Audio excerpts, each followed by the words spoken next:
And now, your host, Couch Tomato! Hey, I'm Couch Tomato, and today I'm joined by... Hulk. Welcome to Stuff for Movie Buffs, and today we're talking... MoviePass alternatives. All right, perfect. Before we get into that, if you want to support the show, head over to our Patreon. That's a great way to actually stay connected with us. And also every dollar that you give actually goes towards supporting the podcast, YouTube, and everything that we do here. As soon as you give, you're automatically enrolled into our private group chat where we discuss movies, trailers, movie news, and also situations like this. So today we're actually going to be talking about MoviePass, the fall of MoviePass. So last week we saw one of the better films of the year being Mission Impossible. Personally, no thanks to MoviePass. To give you a brief testimony of mine, I actually arrived to the theater like I usually do, an hour early before my showtime to take a look at the upcoming movie posters. So I get there, my showtime's at 7, Hulk, and I get there at 6. It's a couple in front of me, and they're actually trying to swipe their MoviePass. So it's not working. And then I show up next. Obviously, I'm not special, so it doesn't work for me either. So I decided, hey, I'm not going back home. You know, I just want to get this over with. You know, not that Mission Impossible is a punishment, but, you know, like, okay, I have 4 kids. So typically when I go out to the movies, it's a scheduled event. And I tell the couple in front of me as well as myself, because that's not the first time that's happened to me. I said, hey, this is what I usually do. I swipe my personal, debit card. And by the end of the movie, the MoviePass system should be back up. I work with the theater to get a refund, and then they just swipe my MoviePass. So it's no biggie. So as soon as we get into the theater, we get a tweet from MoviePass saying, hey, don't go to the movies. We messing up. So I'm like, hey, man, I already purchased my ticket before this. Y'all got to get right. So watch the movie, system still down. Then over the weekend, it's a whole fiasco about, them blacking out Mission Impossible for ticket patrons. Also them charging, surcharges to theaters that were basically empty. And then basically they had to take a $5 million loan to pay a light bill. When I heard about the $5 million loan thing, I canceled my subscription because that's like crackhead tendencies. I don't know if you've ever been friends with a crackhead, but whatever you give them money for, they typically don't spend it on that. So that's not a company I trust giving my debit card information. And all of a sudden I'm in the negative and they're like, oh, so my bad. We basically had to pay a bill or something. So I was like, all right, it's always felt like it's too good to be true. So I got to go. But nonetheless, whether I leave or not, a lot of people left. And even if we didn't, the business model is falling on its face right now. I don't know how long they'll survive, Hope. So you care to share your recent experience with them as well? No, I've just been like on the outside looking in as far as being like a subscriber. And it was just funny because you could see, like you said, I think it was like last month when like the problems really started to just come ahead. And then this past week was just like, that was just it. And yeah, like they just kept switching the prices up. They kept switching their rules up. Like it just didn't make no sense as far as like, usually when companies do that, like they'll at least give you a heads up, like send you a notice like, hey, we're going to, switch it up. But they don't do it like, during a week, you know what I'm saying? And then not having any money and all this stuff. Like it was just like a disaster. And I remember we had like an episode, I think this year, right? Oh yeah, you're right. It was last year. You're right. Go ahead. Yeah, like where we were just, you seeing like, can this be a new thing? Can this be something? Yeah, and it's like I think even then you understood like, okay, it's a little too good to be true. Like it's just not going to be able to sustain itself. And I think it was to me it was like it was just inevitable. Like a lot of these ideas, a lot of times like the first company that comes out with it, usually they don't succeed sometimes. Like you saw that with a lot of social media networks, like, with MySpace or even like with Napster. Like, some of the times like these companies are just ahead of their time, but their format, like with the right, tech people, with the right business, entrepreneurs and all that stuff, they'll get it correctly. And like we'll see like, what happens like when these other companies actually try it and actually perfect it in a way. to where you don't have, be bankrupt in the middle of, you know what I'm saying, a blockbuster weekend. Because that's what's really terrible. Because it's just like, can I ask you this? Yeah, go ahead. Because you said sometimes the first company gets it wrong, but the second company comes up and perfects it. Yeah. All right. So let me ask you, what brand VCR do you have? I don't have a VCR. No, just tell me the brand. Oh, Panasonic. Oh, so you have a Panasonic? You're being serious right now? No, I'm saying no. You said exactly. For me, I believe that movie theaters aren't even going to be around in 10 years. And you're talking to somebody who loves the movie theaters, but it is a dying business. It's just it's quicker ways to get access to movies that you love. But back in the day, movie theaters would almost hold like popular movies for almost like 8 months or more. Like I just remember Liar Liar being at my local theater for like a year. That's a 12-month calendar year. So it was like, and then you had to wait almost a year for the VHS. And now, I mean, Avengers, I saw it 3 months ago. It's on Blu-ray in 2 weeks.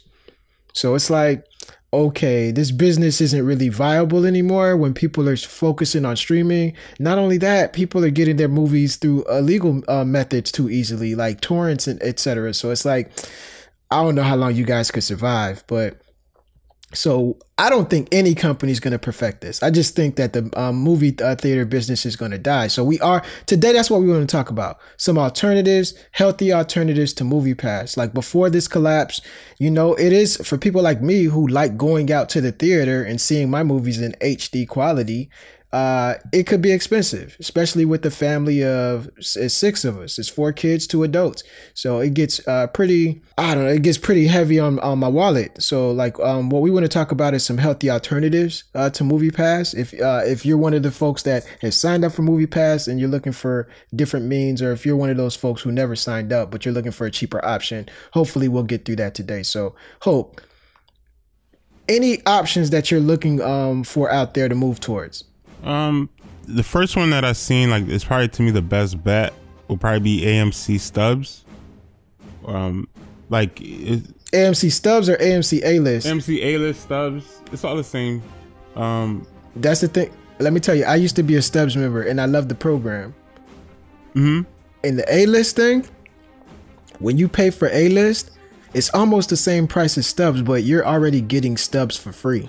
Like everything I used to get on AMC Stubs, you get on AMC A-List, plus you get the new the movies. Yeah. So I mean, what are the pros and cons of that? All right, I'm just gonna read this off their website. Step up to star status to see a movie with up to 3 times a week.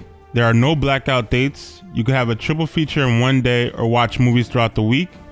Choose the latest slate of movies playing now or coming to an AMC near you. A-listers get what they want. If you really, really like a movie, you can watch it again and again and again. Benefits reset on Friday morning. You get it all for just $19.95 a month.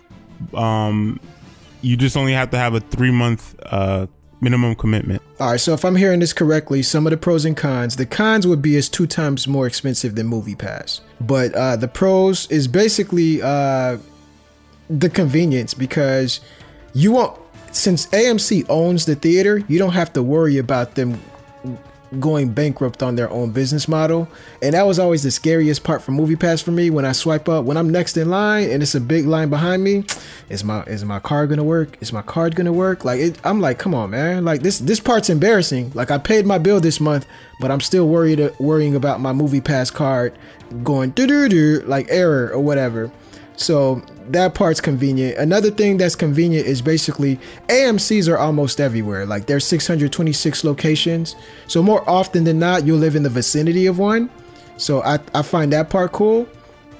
And then the 3 movies a week. Number one, you're not going to need more than that. But the cool part is you get to repeat viewings, which MoviePass didn't let you do. So if you want to watch Avengers Infinity War twice, do that. If you want to watch Mission Impossible Fallout more than once, do that. IMAX, love it. 3D, not a big fan, but glad they got that option. And the other part to make up for the price difference, you get the 10% back on food and drink purchases and free upgrades. That's basically the AMC Stubs program. So they're giving you that those benefits of the AMC Stubs as soon as you sign up for A-List. So actually, that's what I'm leaning towards as my number one alternative Yeah, hope. you get your money back. 1A, 1B. Nah, because you get your money back like within like just like a few weeks, and then plus you get like the money back on concessions and all that stuff. Like, it makes sense.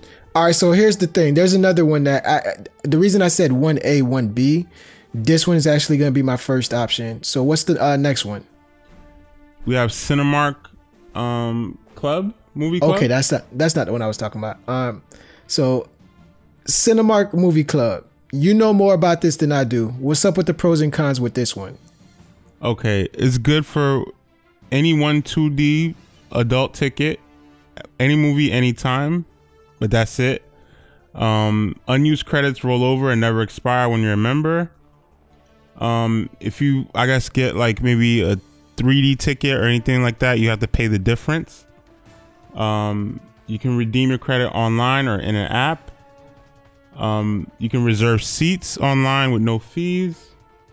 You save up to 20% on concessions, and then you earn connection points where you can get like free movie tickets, things like that. Like when your points start to accumulate. All right. When I looked on their website, I thought it said, and you could only see one movie a month. Yeah, that's it. That's it, basically. That's stupid because the price is $8.99. That is a movie a month.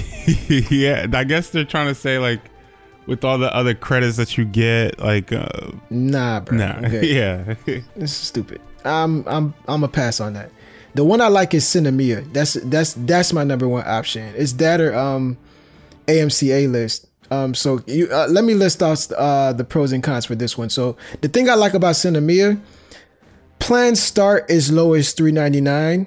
And they have a variety of options. So plans start as low as $3.99, but then you could also get up to $14.99. There's different things. There's also group plans. So family, like for someone like me who has a family, I'm glad that they have a variety of options like that. And they're actually they actually support theaters closest to my house. So this is the first time that I'm staying so far away from an AMC theater. I'm 25 miles out. So I like the luxury of going to any theater that I like. But just to give you guys some of their plans, you could basically get one movie ticket per month. It'll be $3.99 a month. Tickets don't roll over. So if you don't see a movie, you basically use that cost savings. But definitely you're saving like half of your money right there, just off of if you go to the theaters once a month. If you're the type of person that likes to see a movie every bi-week, there's a $7.99 plan, which is 2 movie tickets per month. There's also a $9.99 plan, which is 2 movie tickets per month, but it includes 3D, IMAX, and there's $14.99, which is 3 movie tickets per month. So yeah, you know what I mean? Like there's different options there. I like it because it's flexible at different movie theaters, and you're leaving summer blockbuster season to where you may only be going to the movie once or twice a month. So this plan makes sense for some people. So yeah, it basically offers everything that MoviePass does, except I think they send you like digital tickets or something versus an actual card. So I really don't know how that works. But yeah, you heard anything about that one? No, this is the first time hearing it. Yeah, my cousin actually put me on. Soon as Mission Impossible Fallout tried us, he sent me a text. It's time to go. I got the new move. And he sent me that text. And he was like, let's do it. And I was like, all right, I'll see. I'm still a free agent right now. So another thing is the plans that we just listed, they're more for people looking to save money on a ticket price. Like for me, that's like the worst part of my movie going experience is, swiping my debit card at concession or swiping my debit card at the ticket window. So some people, they care more about seating. So I want to list off 2 alternatives to where if that's what you care about, and it's not necessarily the tickets that's killing you, it's the fact that you could never get a seat. There's these 2 services called Dealflix and Atom. So like if you stay in crowded areas like big cities, etc., or the country, and it's just, I don't know if people watch movies like that in the country, but Atom as well as Dealflix could be a healthy alternative. And let me just list some of their pros and cons for that one. First, I'll list Dealflix. Number 1, the app is free. You can watch unlimited movies. But the thing is, it's basically like a way for theaters to get money back on movie theaters that aren't at capacity. So number one, popular films that it's going to typically sell out, you won't get tickets for that. So if you're a type of person who doesn't care about seeing stuff opening weekend, you probably want to focus on Deal Flicks, because app is free to use, but it basically sells tickets for lower performing movies that have been in the theater for a while. So you basically get a discount on that. So you could save up to 10 to 60% per ticket. So that's good. And then there's another service, which is full price tickets, Atom, but you get to reserve seating and you get preferred seating by using the app. So I think the price for that, I'm not really sure what the price is. Oh, wow. I didn't know that. Atom is basically free under a current promotion, obviously. Mm-hmm. But customers who sign up for Atom rewards are also eligible to receive 1 free ticket after 4 transactions. So this is something to where you're paying full price anyway. It's nice to use the service because after 4 payments, you'll basically get a free ticket. So there's a kickback there. But basically, it's a way to reserve seating online. So, yeah, you're paying full retail for the tickets. However, you're guaranteed a seat and you don't get the, those seats up front that losers sit in. So, I mean, that's what we got. If there's any other alternatives, let me and Hulk know, because we're ready to move. But I really want to hear what you guys think. Are you sticking with MoviePass? Are you looking for an alternative? Or are you just saying forget it? You're just going to just wait for the theater chains to fall on their faces. So all in all, guys, it's about that time. I want to thank you guys for joining us today. Before you leave, if you like what you heard, share with a friend on Apple Podcasts or wherever you go for your podcast. Don't let this be the last time we hear from you or you hear from us. Support the show and become a sponsor by visiting our Patreon at www.patreon.com/CouchTomatoFilms. Also, join us next week and check out the show notes on where to find us weekly. It's Couch Tomato Films on YouTube, Facebook, and Instagram, and Couch Tomato Film on Twitter. Other than that, peace.